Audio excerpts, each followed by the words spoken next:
नमस्कार, आदाब। मैं अमित मुदगल आप सभी का मेरे YouTube चैनल पर एक बार फिर हार्दिक स्वागत करता हूं। आज एक लघु कहानी लेकर आपके समक्ष उपस्थित हुआ हूं। शीर्षक है शैम्पू हेयर कलर का संघर्ष। आज करवा चौथ है। ऐसा लग रहा है कल तक जो शरीर श्वास रहित घूम रहा था उसमें एकाएक जान आ गई है। कल तक तो जीवन उद्देश्यहीन नजर आ रहा था, अचानक से उद्देश्य प्राप्ति हो गई।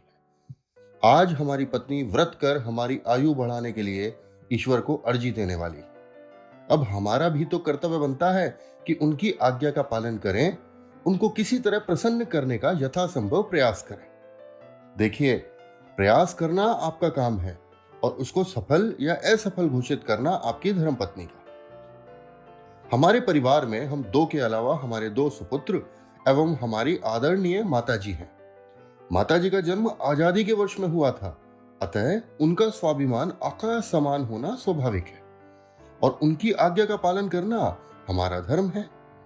आज हम 43 के हो चुके हैं, मगर आज तक हमसे या हमारे काम से या यूं कहें हमारी हरकतों से वो खुश तो कभी नहीं हुई है। मनपसंद पत्नी हेतु उनसे विरोध कर विवाह कर लेने के पश्चात तो हमें उनके द्वारा अलग अलग नामों से अलंकृत किया जाने लगा। अब आता हूं अपने छोटे बेटे के पास। यही वो महाशय हैं जो आज की घटना के जिम्मेदार हैं और यही हमारी कहानी की उपज भी है। अब हमें भी तो अपनी जिम्मेदारी किसी न किसी पर डालनी ही होगी। हमारी धर्मपत्नी एक प्रसिद्ध महाविद्यालय में हिंदी साहित्य की असिस्टेंट प्रोफेसर है और हम ठहरे फिरंगी भाषा के अधूरे जानकार। एक तो भाषा के अधूरे जानकार, दूसरे माँ के लाडले, तीजे पत्नी आज्ञाकारी।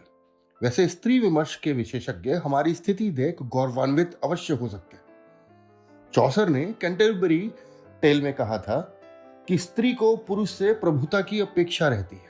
सच कहूं तो हमारी पत्नी के घर और हमारी माताजी के घर दोनों ही जगह सर्वोच्च सत्ता उन्हीं की है।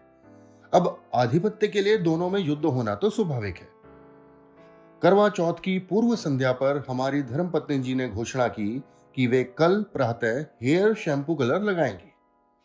बात विशेष इसलिए है कि वे कृत्रिम सौंदर्य प्रसाधनों से आज तक बचती आई हैं। यह डिपार्टमेंट हमारा था। उन्होंने हमसे पूछा, क्या हमारे पास हेयर शैम्पू कलर रखा है? उन्हें कल महाविद्यालय जाने से पहले लगाना है। हमारी वस्तु हमारी पत्नी इस्तेमाल करे, इससे ज्यादा प्रसन्नता और गौरव का विषय कोई क्या हो सकता है। हमने तुरंत अपने छोटे बेटे को बुलाया और कहा कि वो जाएं और हमारी शेविंग किट में देखकर बताएं कि क्या हेयर कलर पर्याप्त मात्रा में है। भाई साहब ने सूचित किया कि एक शेषे रखा है, आप निश्चिंत रहें, और हम आश्वस्त हो गए। प्रातःकाल माता जी की आवाज से उठे, उनके लिए स्नान घर में पानी का प्रबंध कर पत्नी सेवा प्रारंभ करते हुए रसोई में जाकर अदरक, इलायची, काली मिर्च, दालचीनी डालकर एक बढ़िया सी गर्मा गर्म चाय बनाई। अपने सुपुत्र के लिए टिफिन का प्रबंध कर गमलों में पौधों में पानी डालकर हम बेटे को स्कूल भेजकर घर आकर कुर्सी में थोड़ा आराम करने के लिए बैठे ही थे कि पत्नी जी ने मधुर आवाज में पुकारा, सुनो, वो शैम्पू हेयर कलर ले आओ। सुनते ही विश्राम त्याग कर हम दौड़कर शेविंग किट से शैम्पू हेयर कलर निकाल कर पहुंच गए अपनी अर्धांगिनी के पास। जिस तरह बल्लेबाज क्रिकेट की पिच पर पैड बांधकर, ग्लव्स पहनकर, हेलमेट लगाकर जमीन पर बल्ला थपथपाते हुए गेंद खेलने के लिए तैयार रहता है, उसी प्रकार मैडम जी बाल खोलकर, पुराना दुपट्टा लपेटकर आईने के समक्ष मिशन एक काले बाल के लिए तैयार बैठी थी। हमने फटाफट शेषे खोला, हथेली में डालकर दोनों हाथों में मला। झाग पर्याप्त मात्रा में आते ही बड़े ही चाव से पत्नी जी के बालों में लगाने लगा, मगर अभी रंग आगे के बालों में ही लगा था कि कलर समाप्त। दरअसल उस शेषे में इतना ही कलर था कि हमारे चंद बालों को तो रंग दें, मगर यहां बाल हमारी धर्म पत्नी के थे, बादलों की घटा थे, हमारी तरह उजड़े चमन से इधर उधर निकल कर नहीं आ रहे थे। कलर की मात्रा कम बढ़ गई और हमारे दिल की धड़कनें बढ़ने लगीं। आगे आने वाले समय का एहसास हो चला था। बेटे द्वारा बताए गए शब्द ज्यों के त्यों कानों में सुनाई पड़ रहे थे। एक शेषे रखा है। एक शेषे रखा है। किसी तरह रंग लगाने का अभिनय किया, मगर रंग लगाने और रंग लगाने के अभिनय करने में बड़ा फर्क होता है। आईने पर नजर पड़ते ही पत्नी जी के बदलते भाव दिखाई दिए। पैरों तले जमीन खिसकने लगी। आज पहली बार प्रिय ने कलर लगाने की इच्छा जाहिर की थी, मगर रंग कम पड़ गया। आगे के बालों पर तो रंग लग चुका था, मगर 80% से अधिक हिस्सा अभी शेष था और वे सब सूल की भांति मेरी ओर आते प्रतीत हो रहे थे। क्या हुआ? कलर खत्म हो गया? मुझे तो पहले ही पता था। आज पहली बार कलर लगाने चली थी। बुरा हो इन महाविद्यालय की मैडमों का, जो बार बार मुझे बाल रंगने के लिए प्रेरित करती रहती हैं, मगर वे सब हमारे घर की वास्तविक स्थिति से अवगत थोड़ी ही हैं। पत्नी की तलवार म्यान से निकल चुकी थी। हृदय में घाव भी हो चुका था। रही सही कसर आंखों से निकलते पावन गंगा जल ने पूरी कर दी। आत्मगिलानी ने हमें घेर लिया। स्वयं को धिक्कारने के अलावा कोई चारा नहीं था। अब क्या, हार कबूल करें? नहीं। अरे, हम भी महेंद्र सिंह धोनी के प्रशंसक हैं और उनकी अंतिम ओवर में ले जाकर मैच जिताने की काबिलियत के हम कायल हैं। क्रिकेट अंपायर होने के कारण हमारा गालियों से समझौता तो था, मगर आज धर्मपत्नी से प्रशंसा अपेक्षित थी। सोचा था कलर लगा के उन्हें खुश कर देंगे, इसलिए हार न मानते हुए उन्हें इंतजार करने की कह हमने तुरंत हाथ धोए, पर्स उठाया, स्कूटी स्टार्ट कर दौड़े बाजार की ओर। अब भला सुबह 7:30 बजे दुकान कौन खोलता है? छोटे कस्बे के कारण हेयर शैम्पू कलर अधिक प्रचलन में भी नहीं था। अपेक्षित सभी दुकानें बंद थीं, मगर हार कबूलना थी। सो दौड़े बस स्टैंड के मार्केट की ओर, मगर वहां भी सुन्न बटा सन्नाटा, दुकानें बंद। सच में छोटे कस्बे के दुकानदारों को धंधा करना ही नहीं आता। ना तो वैरायटी मेंटेन करेंगे और ना ही दुकानें समय पर खोलेंगे। थोड़ा आगे चलने लगा तो देखा एक आध दुकानों के शटर खुलने लगे और हमारी आशा के पंख फड़फड़ाने लगे। मगर हेयर शैम्पू कलर का नाम सुनते ही कई दुकानदारों ने अपनी भौहें सिकोड़ ली। कुछ ने झल्ला कर मना कर दिया और कुछ ने मुंह ही फेर लिया। खैर, स्कूटी मुख्य बाजार की ओर दौड़ पड़ी, मगर रास्ते में सड़क के बीचों बीच दो सांडों के बीच भयंकर कुश्ती चल रही थी। धूल का गुबार उड़ रहा था।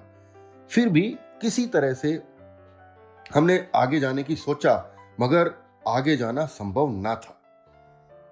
इन्हें भी अभी वक्त मिला। अरे भाई, सुबह सुबह लड़ना नहीं चाहिए, अंदर का अध्यापक बोल पड़ा, मगर इन्हें ये बात समझाए कौन?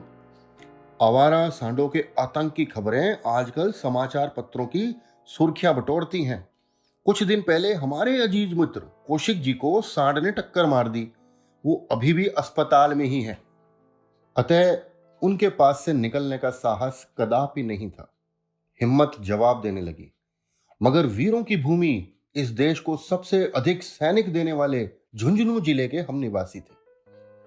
बहादुरी हमें चाहे सरहद पर दिखानी पड़े या सांड के पास से निकलने में, चाहे जान ही क्यों न गंवानी पड़े, आज तो लड़ते सांडों के पास से निकलना ही पड़ेगा, यदि पत्नी को खुश रखना है तो। सो स्वयं में बची खुची सारी ताकत समेटकर स्कूटी को फुल स्पीड से लड़ते सांडों के पास से मात्र आधे इंच की दूरी से हम जान पर खेलकर आखिरकार बचकर निकल ही आए। बाजार में दुकानों के शटर खुल रहे थे। आशा एक बार फिर परवान चढ़ने लगी। बाबूजी, हेयर शैम्पू कलर है? सवाल का जवाब मुंह से ना आकर गर्दन से आया, जो कि ऐनक वाली आंखों को साथ लेकर गालों को हिलाते हुए दाएं से बाएं और बाएं से दाएं की ओर जा रहा था। हमने भी हिम्मत ना हारी, दूसरी दुकान पर चढ़ाई कर दी, किंतु वहां भी निराशा ही हाथ लगी। समय की दौड़ छूटती जा रही थी। मैच के अंतिम ओवर शुरू हो गए थे। कुछ ही मिनटों में पनवाड़ी, नाई की दुकान से लेकर पेंट की दुकान तक हमारी आंखें अपना सवाल दोहरा चुकी थी और मस्तिष्क उत्तर भी दे चुका था। भारी मन से मगर स्वयं को नियंत्रित कर हम आगे बढ़े। मगर यह क्या, घर श्रृंगार की दुकान खुली थी। अब तो जीत हमारी होगी। स्कूटी के झट से ब्रेक मारकर हम फटाफट दुकान की सीढ़ियों पे कूद कर चढ़ गए और दुकानदार से पूछा, भाई शैम्पू कलर है क्या? हाँ जी सर, बिल्कुल है। उत्तर मेरे लिए किसी देववाणी से कम ना था। मैंने 100 का नोट पकड़ाते हुए कहा, भाई दे दो। उसने 2 पाउच निकालकर मुझे दे दिए और बोला, सर जी दोनों ले जाओ, छुट्टे पैसे नहीं है, दुकान अभी खोली ही है। चलो भाई कोई बात नहीं, कहकर शैम्पू हेयर कलर के दोनों पाउच स्कूटी के आगे वाले हुक में लटकाकर अपना सीना विकसित कर विजयी मुद्रा में विराट मुस्कान के साथ हम समोसे जलेबियों की खुशबू को दरकिनार करते हुए घर की ओर भागे। स्कूटी खड़ी कर दरवाजे पर से ही पत्नी जी को पुकारा। उनकी आवाज में नाराजगी स्पष्ट थी। वो बालों को तौलिए से सुखाते हुए बाहर आई और हमने उनके सामने विजयी अंदाज में शैम्पू हेयर कलर लहराया। मगर सारे अरमान धुल गए। अरे तुम नहा भी ली? मैं तो तुम्हारे लिए कलर लाया था, आओ अब लगा देता हूं। पत्नी जी बोली, रहने दो, अब सांप निकल गया तो लाठी पीटने से क्या लाभ। हमने मनाने का प्रयास किया, अरे सांप कहाँ है, कलर है, अभी लगा देता हूं, 10 मिनट के भीतर साफ हो जाएगा और बाल काले हो जाएंगे। पत्नी जी का जवाब आया, जो कार्य समय पे ना हो उसका कोई फायदा नहीं, प्रयास समय रहते होना चाहिए। समय निकल जाने के बाद प्रयास प्रयास नहीं रहता, दिखावा लगता है। बहरहाल अंतिम गेंद पर मैं कैच आउट हो चुका था। धन्यवाद।